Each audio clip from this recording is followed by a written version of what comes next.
So this is the turning 21 vlog. It's day 5. Yesterday I did, random things that shaped me to be the person I am, games and movies and things like that. And this one, is obviously titled Random Old Things because it's just going to be, stuff that I still have from when I was really young. Obviously a lot of you still have, toys from when you were little, or, like your parents might still have stuff from when you're, a baby, and they might want to give it to your kids, their grandchildren and stuff like that.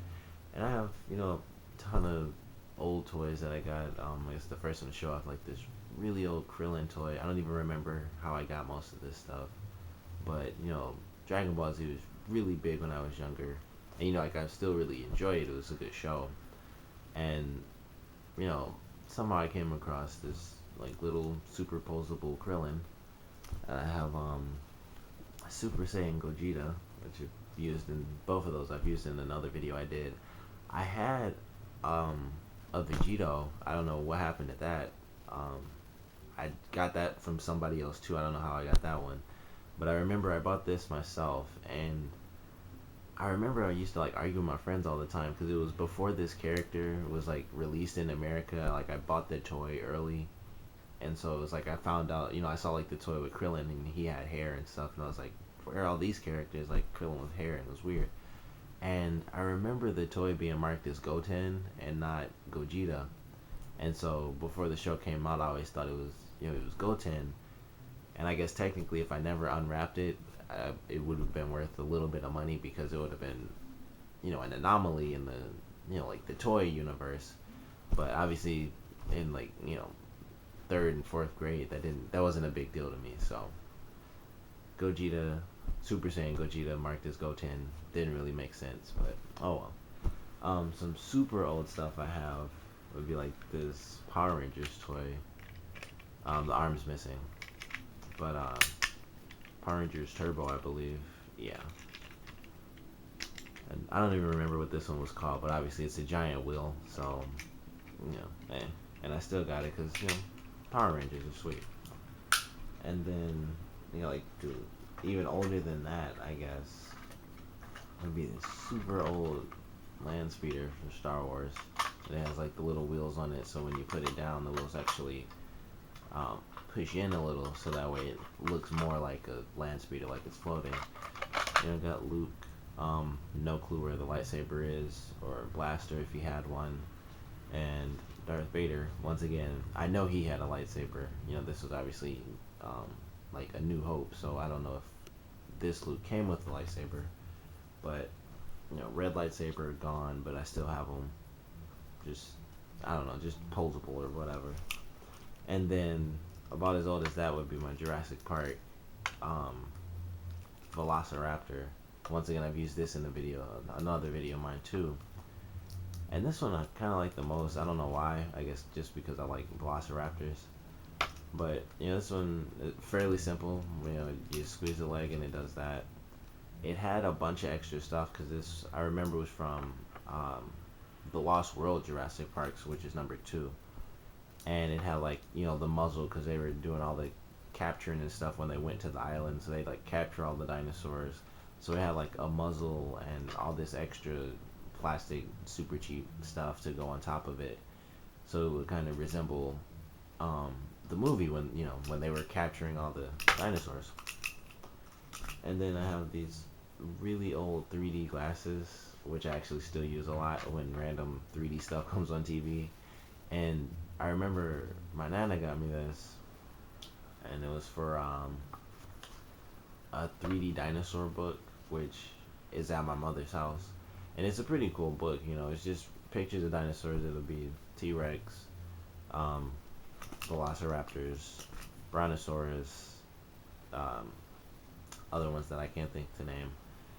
And all these pictures, it would have it would actually have information underneath, like they're this one's a herbivore, this one's a carnivore, omnivore, they're generally in this type of weather, or they can do this special skill or this or that.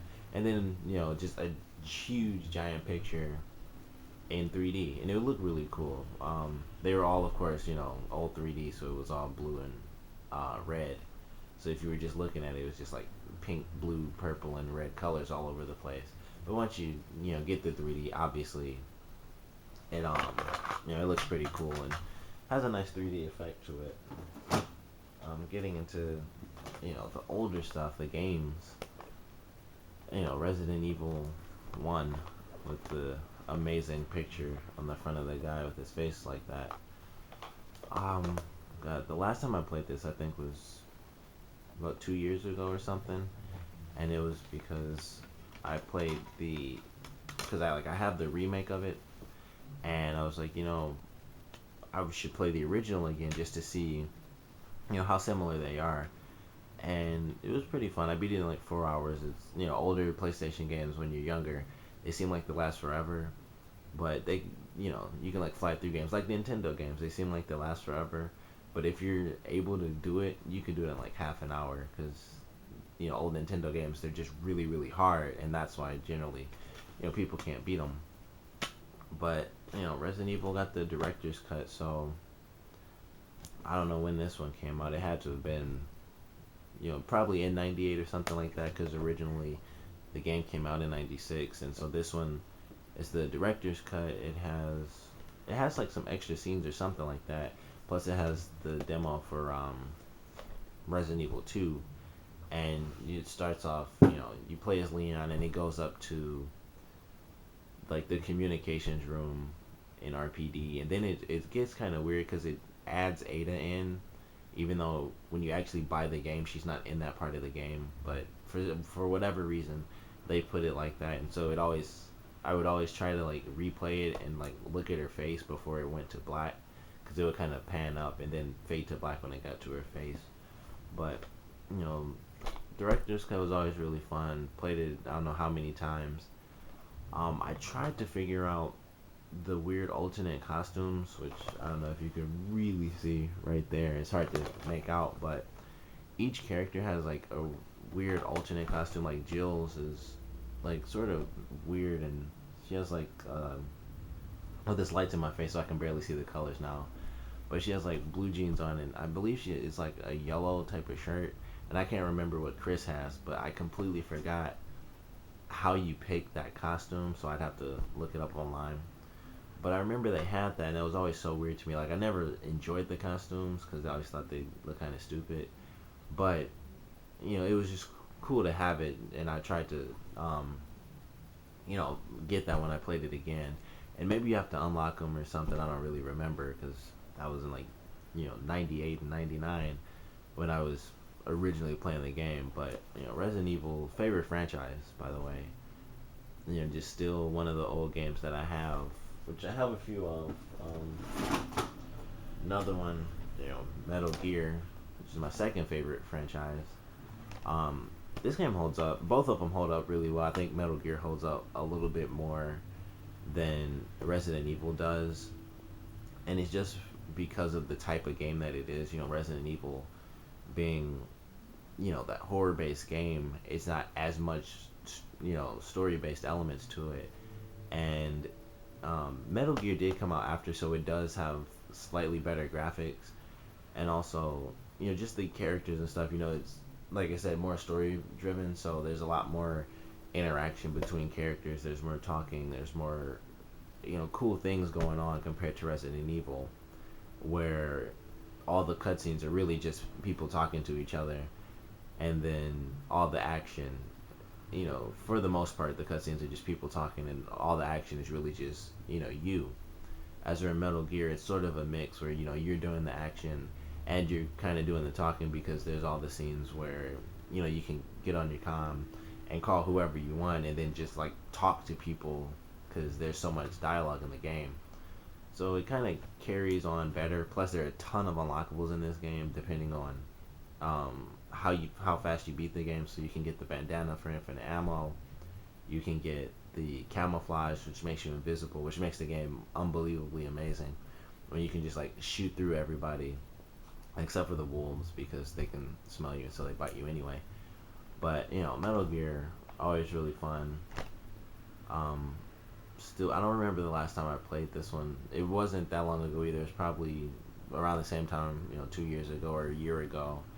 And I actually had to borrow it from my friend because my CDs don't actually work, unfortunately. The Resident Evil works fine. I played through the whole game. The Resident Evil 2 demo disc also works fine. Unfortunately for Metal Gear, the first disc works up to a certain point and then it freezes on me. So I just like have the game because I still love the game. So I'm not gonna like just toss them out just because they don't work. Then I have like all my random games in here. I have like well, I know for a fact Resident Evil 2 is in here. Neither of those work. I played it. Um, I want to say last year, and it was like feeling nostalgic. I'll just play Resident Evil 2, and I went through. I want to say I was playing as Leon first, and it froze up on me. I was like, okay, switch and play as Claire, and then I got to there's an officer in the game who's dying, and as soon as Claire like bent down to talk to him, it froze, and it skipped through the entire game to the countdown at the end of the game, which for anyone who does not play Resident Evil, when there's a countdown, that is the end of the game. That's like the last 5 minutes of that game. It's a countdown, and I was like, it literally skipped to the end, and so that kind of led me to the fact that it's broken. So Resident Evil 2 Claire, and then Resident Evil 2 Leon. Downloaded both of these. Well, I downloaded Resident Evil 2 on my PS3, so I do still have it now, or I have it again, I guess I should say. Then I got like all these old games. Who Wants to Be a Millionaire? Definitely not mine, but I own it now. Crash Bandicoot Warped. Um, Metal Gear Solid VR Missions, which is amazing because you get to play as um, Gray Fox, who's the ninja. Unfortunately, you only get like 3 little missions with them, and if you go invisible, you lose health. But it's still pretty fun to play as them. Atlantis: The Lost Empire. I remember that was actually a pretty cool game. And then I have a bunch of Spyro games. And then lastly, but not least, of course, Legacy of Kain, Soul Reaver. Oops. And Soul Reaver became like one of my favorite franchises too. And I never actually beat this one, which is amazing because when I was younger, I could not figure out how to get past this one boss, and then I finally looked it up probably a year or two ago because I decided to just play it again, and I still couldn't figure out how to get past this one boss. And so all you had to do is like just jump over this thing. It was so simple, and I just never figured that out. Plus, I was using like cheat codes when I was younger, and it was like you could get powers early, and it would kind of screw the game up because you would get places that you weren't supposed to get to, and it would trigger cutscenes because it wasn't based on what you did. It was just based on you getting to that location in the game. So I'd be like phasing through walls, or I'd be able to swim in the water really, really early on. So I'd get to a section where like a boss was or a random enemy, and it would trigger the cutscene, and I'd start something I shouldn't have started for like 3 or 4 more hours worth of gameplay.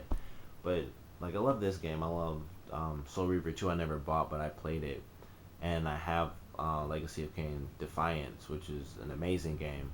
But Soul Reaver is definitely one of those franchises where I always wish they'd remake the game because it has one of my favorite weapons like in any game ever, which is the Soul Reaver itself, particularly Raziel's version, because Kain has the actual Soul Reaver sword, and then Raziel has like the soul version of it, where it's sort of like he like spawns it off of his arm, and I just think it looks really cool, especially in Defiance, because you get all these different forms of it. So you can have like the Dark Soul Reaver where it's like black, or the Ice one where it's blue and fire, and all this other stuff. And I just really love that game. And of course, I have a ton of other super old stuff. I have like a Super Nintendo and Nintendo PlayStation. Obviously, I won't just be showing everything. And this video is more than long enough as it is for just me showing off like old toys and games that I like. But thanks for watching, and obviously, comment below what old things do you still have, even if it's not games or toys.